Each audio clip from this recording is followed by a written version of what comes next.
not even 6 months ago, I probably would have never seen what I see now. A few years ago, Leah Messer got involved in an alleged cult. Even though she denied these allegations a million times over, the evidence against her suggests otherwise. So who's telling the truth here? Was Leah actually in a cult, and did she ever manage to get out?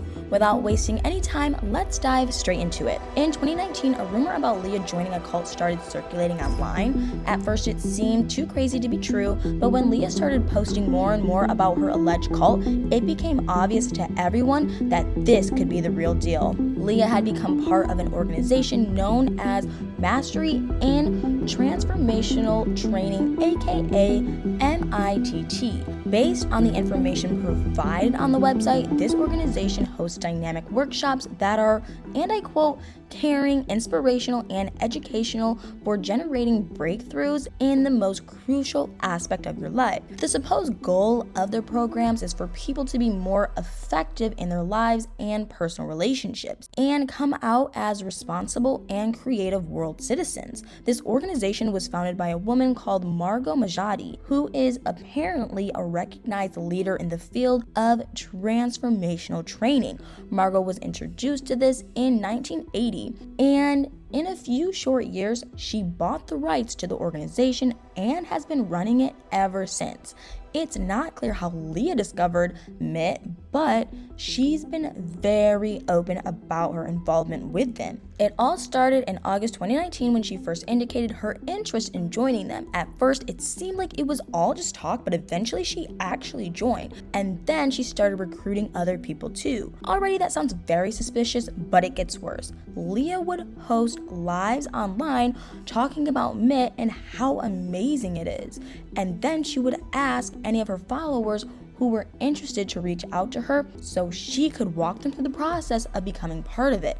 According to one of her followers who reached out to her, apparently after indicating interest in joining MIT, Leah asked her to get on a call with her, and everything went down south really quickly from here. Apparently, after Leah took her time to explain everything to this follower, the woman realized that she was in over her head for so many reasons, but the biggest one was because she wouldn't be able to afford it. And all of a sudden, Leah's attitude allegedly changed from supportive to something else. The woman alleged that Leah became really rude and cut the call on her. Honestly, you can't blame the woman for backing out because from the looks of things, MIT's workshops don't come cheap.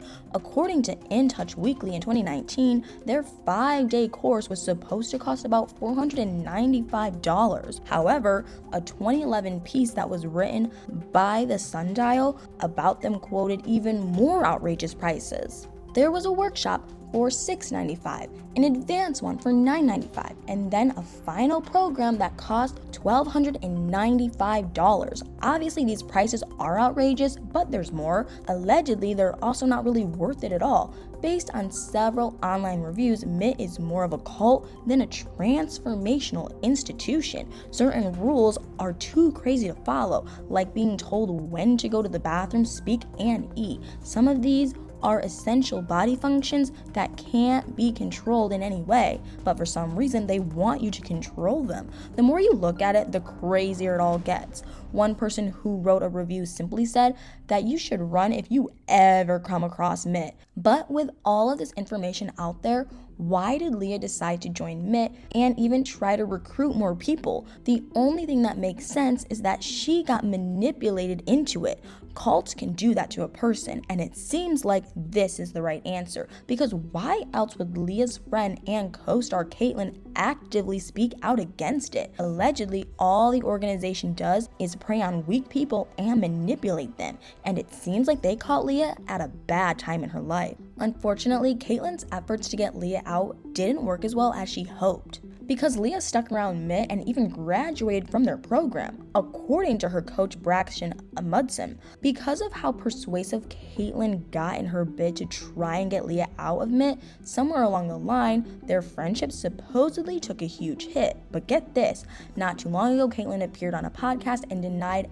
ever falling out with Leah because of her whole cult issues. In her words, nothing happened to them. People simply grow apart sometimes, and that's why they aren't as close as they were before. For her, not everything has to be an argument, and she never had any kind of feud with Leah. And the truth is that she could be right. Caitlyn never wanted Leah to keep up with Mitt, but Leah never had any intention to stop. Maybe after laying out both points of view, the women just decided to go their separate ways, with Leah going on to graduate from the program and Caitlyn choosing not to maintain a relationship with someone she believed was in some crazy secret cult. What's interesting is that these days, Leah barely speaks about her time at Mitt. Nowadays, she's just focused on being the best version of herself possible. She's now a motivational speaker and she wants to help people improve their lives. In 2020, she released a memoir called Hope, Grace, and Faith, where she detailed her healing from addiction and other past traumas and issues she had dealt with in her personal life.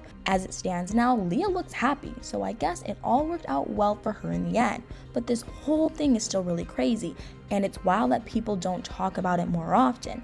But what do you guys think? Did you know that Leah was in an alleged cult? Do you think joining Mitt actually changed her for the better? Or do you think there's more to the story that we aren't seeing? Let me know what your thoughts are in the comments below.